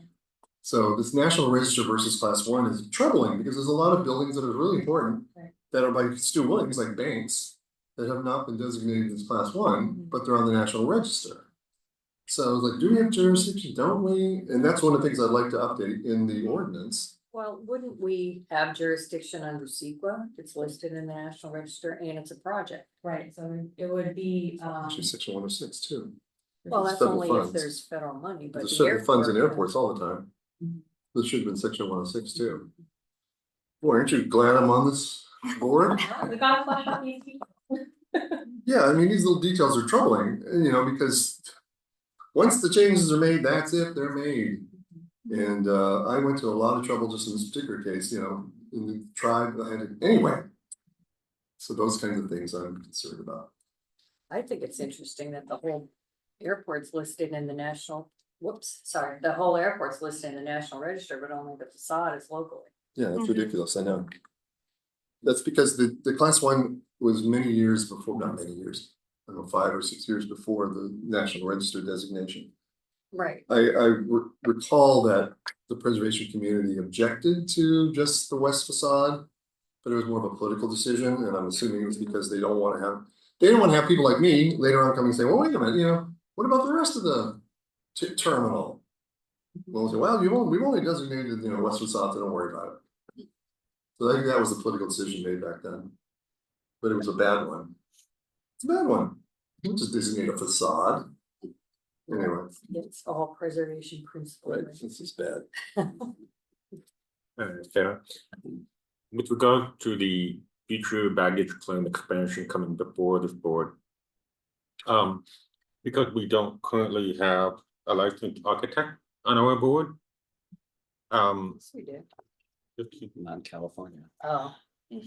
Am I right? right? Well, Right, he's okay. licensed, just not in California. Okay, so, correct me if I'm wrong on any of this, but, it seems to me like if we don't currently have someone who practicing architecture locally or isn't familiar with, you know, pumping mid-century modern architecture, you know, right up front, you know, on a day-to-day basis, that it would seem like perhaps we could have someone in the community, such as a local preservation architect, like Susan or Jensen, to come and be our guest as a witness, so to speak, so that when that application does come before us, that we have our own person or expert who can provide us with questions, because sometimes when you're talking to the applicant or, you know, the architect of the applicant, you know, they're not always, you know, they're going to speak in favor of the applicant and maybe not give you the most direct answers to the questions that you have. So I know in the past that HSPB has invited guests to speak about things, but I'm not sure if it's been in regard to an actual application. Would that be something that could be considered? We can look into that. We haven't, like you said, we haven't done that previously, but if obviously we need the willingness of the architect, of course, but yeah, it's not a practice we've done, so we'd have to look into that further. Okay. Great, thank you. Sarah? Yeah, and I guess I would imagine we'd have to look into our codes and procedures for the board as well to see if that's something that's applicable or into that. Let's see. The next thing that I wanted to provide an update on in terms of applications that are expected. So we, as staff, are expecting an application to be submitted related to the Palm Springs Public Library. From what we have seen up until this point, we've seen preliminary studies on what is being designed as part of that application. It is a Class 3 site. It does qualify as a minor alteration from the things that we have seen.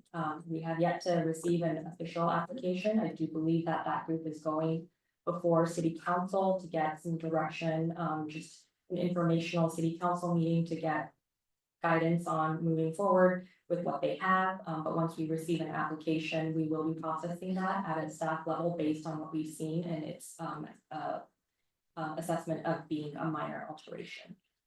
So Who's providing that application? the application will be submitted by, I think the library has a team that's assembled with designers and historic preservation architects, and so they will be assembling that application submitting. So the library is actually applying for Class 1? No, they are applying for a Class 3 minor alteration application, which would be processed at staff. But it's level. not a Class 1. It is not a Class 1. Doesn't Class it- 3. It's a Class Right, 3. it's only Class 3. Correct, it's which a is Class 3. Unfortunate. So I misheard you. I thought you were saying that someone had applied for Class 1, which would have made me very happy, but apparently not. Sorry, Catherine? clarification, is that the public library building that's next to Ben and Jerry's? No. No, okay, which library building are we talking about? This is on Sunrise. Got it, okay, Big, yep. big one. Yep. And then the next, piece of information I had, was related to a recent, city council initiated report or a study. The city council has announced a, historic context study that's being done related to, section 14. This was, I believe, announced on the 27th. Not to be confused with our historic context statements. The terminology there is very similar, and so, you know, it was brought to our attention that, hey, this sounds very similar, there's a level of confusion here. They are two separate things. The study that's being initiated by city council is related to, you know, the city's role and the affected individuals related to the, conversations related to section 14. And the discussions that city council is embarking on, and so that report is, separate from kind of our context statements. We just want to provide that clarification. Just another comment, because I find it interesting. It's not related to the context, but they use that term and they hired an architecture firm, preservation architecture firm that does these studies. And based, the newspaper article said they were qualified because they've done similar studies and blah, blah, blah, blah, blah, which were historic context statements. So I don't know if there's confusion all around. This is a tribal thing, right? This is related to the section 14 study about the cities involved. The So it's- city. So city is paying for this? Yeah, it's the city initiated, study. Yeah. That was Really? announced. But the tribe is very protective of anything that's done in section 14. They have their own tribal officer. And I don't know the details behind what their relationship has been with the tribe related to the study, but it was announced on the 27th, so last week. Very unusual. And, but, and there's like an official detailed, announcement that was, released by the city, so I Oh, can. can you forward provide that? over. Yeah. For the novice among us, could you give a summary of section 14? I'm sorry. Section 14, could you? Oh, give- section give me 14. some context. Oh, so, it kind of goes back to the planning, of kind of Palm Springs in general, but we've had square miles that, it's like a checkerboard. Yeah. Yeah, and so section 14 is under tribal, it's owned by the tribe, but then within section 14, it's sliced and diced into different areas where it's fee. Yep, Yeah. got And, the context, study that they're doing is very, very targeted towards, understanding the city's role as part of the section 14 discussions. Thank you. Cool. She's gonna pass it on. All right. Last thing, we are dark enough. So we all get a break. However, we'll be backing up and running in September, which means you guys will probably be getting some emails from me about site visits in preparation for our September meeting. If you have any, upcoming vacation plans that you know of, if you could let me know so that I can try and schedule those, site visits around them. So that would be appreciated. I think, you know, we'll have a full board kind of up and running, and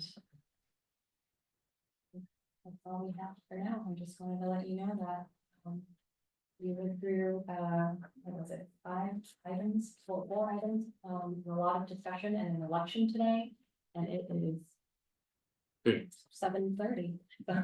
Thank you, Sad. I do have one last comment since you brought up the library. I just wanted to say that I subscribe to their newsletter. And I received the latest one on Saturday from the head librarian herself. And just to give you a synopsis, she said, starting with the exterior, the appearance of the actual building will look about the same, but will be refreshed with new energy efficient bronze glazed windows and doors. The rough concrete exterior will get repaired and restored, and the trim of the building will be repainted to a color closer to the original color from 1975. A significant design element is the wooden tongue and groove soffit that start outside, but continue through the closed door window into the interior main room and represent a large feature of the ceiling that surrounds the skylights above the koi pond. Both the skylights and the koi pond will remain as features of the Oasis interior design. Clerestory windows around the upper area of the main room will be replaced with glazed and coated windows that replicate the look of the current windows but provide much needed energy efficiency. So on and so on and so on. I can forward this to you to send to the rest of the board. But she goes on to say that ARG is one of their architectural consultants who are assisting the primary architect group for architecture plus research. So it sounds like a lot of what they're doing affects the facade. And the most concerning part to me is that they're restoring and reopening the south entrance to the library, which was originally the main entrance. And that's the one that had that rose garden, which is now defunct. But she continues to say, we expect this will bring much joy to those of you who may remember entering and exiting through those doors, which I do as a 5-year-old. The South Plaza will continue to have the rectangular planter bed, but we will add parking spaces so that the walk is not as far as it originally was. While that is new, we are excited about expanding our parking lot with 35 new spaces, but don't worry, it won't encroach on the park. So other people in the community have read this and have voiced opinions already. So these are major things. 35 parking spaces, and putting the entrance back to the south side, which is a primary facade. So being a class 3, all this stuff really does need to come before us. And I understand if some of it is handled at the staff level, but it sounds to me like it warrants more than just staff level review. So maybe you can expound on that. I can certainly expand on that. A lot of the work that we have reviewed with that team is primarily restoration of certain elements of the facade. They're doing a lot of analysis on the concrete. If you have driven by, you'll notice that the building is planted in the grass. And so we have that concrete building wicking up water every time it's sprinklered. So there are a lot of structural material integrity issues with that building that they are addressing. They are restoring, and again, I am speaking on kind of what we've seen. We don't have an official application before us, but based on what we've seen, we have seen that a lot of the work that is being proposed falls under the level of maintenance and restoration. There are some aspects that are new that we saw in those reports or in the application where it is related to seismic retrofitting, and they have done that introduction in the most minimal way that we can see possible. So there are important updates that needed to happen for the longevity of that building, and so they are working with a historic preservation team, and they have been doing a lot of analysis and historic research based on what they are proposing. So we're kind of tracking what we've seen so far, but again, based on what we've seen, we do assess this as a minor alteration to a class 3 site. I will note that when staff reviews this application, we are planning to condition that CFA with an application for class 1 site designation after this work is complete. So That's good. we are working with that team pretty closely. They are trying to keep us in the loop. Again, we're trying to understand the site as a class 3 site, and making sure that those changes fall within that minor, which we believe it does as far as what we've seen. And we'll make that final determination once we see the application submitted. We're waiting for them to have that informational meeting with City Council. They'll be submitting that application soon. So like I said, I wanted to keep you guys aware that that's what we're expecting, and that's kind of the plan for that application. That condition is something that we have expressed. Why is 35 additional parking spaces considered a minor alteration? I mean, we're again evaluating the site and also the impacts to the building specifically. The location of the parking does not impact. Yes, it's the setting. It's a sculpture in a garden, and the idea that you're gonna have all these, hopefully not in front of the south elevation, blocking the view, the main view. That elevation, as far as we've seen, is being maintained, and that view is being. Well, how can that be if there's 35 parking spaces there? And the way that the parking, and I'll have to look at it, and again, once we have that application, we'll look at that space too, but the parking expansion. And the seismic retrofitting are the only elements that are being introduced. Yeah, but that's a bit, well, yeah, maybe so, if even though there's only one, that's a big one. I mean, there's a lot of people are, you know, in support of updating Sunrise Park and bringing it back to its original appearance. And their suggestion is to put the parking on the other side, on the north side, where it's less visible. Now, that's not gonna help the people, you know, who collapse and die because they had to walk from the old parking lot into the, you know, the south entrance, which is why they changed the entrance in the first place, because they got somebody didn't make it from their car to the door, and I don't know if they died, but they had heat stroke. Which is- Well, it's the same thing we've been saying, it's kind of like the lot split, you know, we're confining everything It's to not a right. building. When the setting and the garden, I mean, it's the whole site. It's not Right, so just I'm the building. adamant about this too, I guess I'm adamant about everything. But I mean, I've been working on this thing with the library for years too, you know, and all these issues that we're bringing up are all the things that are really important to the preservation community. The library, the airport, town and country center, not just me, preservation community, a lot of people. And thousands, and it's incumbent upon me as a member of the HSPB to express how important that is, so it's not. You can say whatever you want, I don't think it's appropriate to say that 35 parking spaces on the south elevation, which to me destroys the whole sculpture in the garden aspect is minor, I think it's major. Yeah, and again, when staff looks at this, it's based on what's in the current code, and if we talked about changes to the code. If the code is not working the way the board or the council want it to work, then we're gonna be making changes and updates to the code. But again, staff is implementing what is in the code at this time. And the code calls it a minor alteration regardless. Right. And is it exempt from CEQA? If it's a project, then it would trigger. That determination is made. Oh, I haven't really looked there yet. Well, ARG should be able to make that determination. Yeah, I mean, you have a preservation architect, but they do all kinds of things and they would absolutely be able to consult on the entirety of the project, not just. There's a July 24th steering committee meeting that's supposedly gonna review a lot of this stuff, and I guess the city council meeting is the next day. How they can go from the steering committee to the city council in one day is beyond me.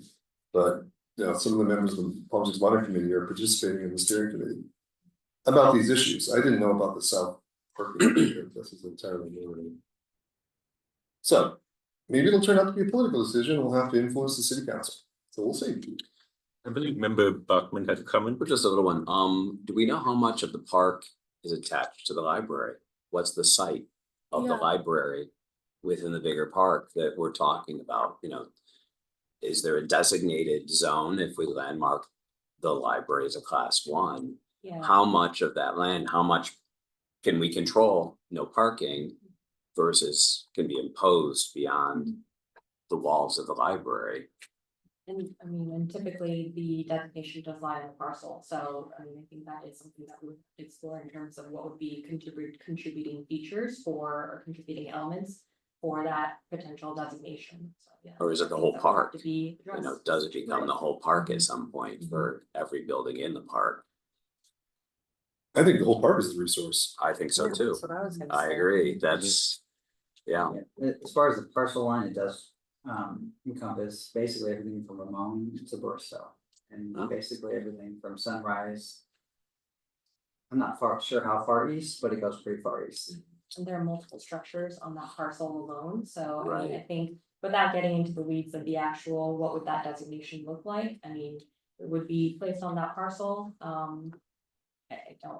we've gone away from designating consultants and things like that, but you know, what we would do is we would look at that entire parcel. If there are multiple structures on there, we would assess each structure's contributing attributes to that site, so.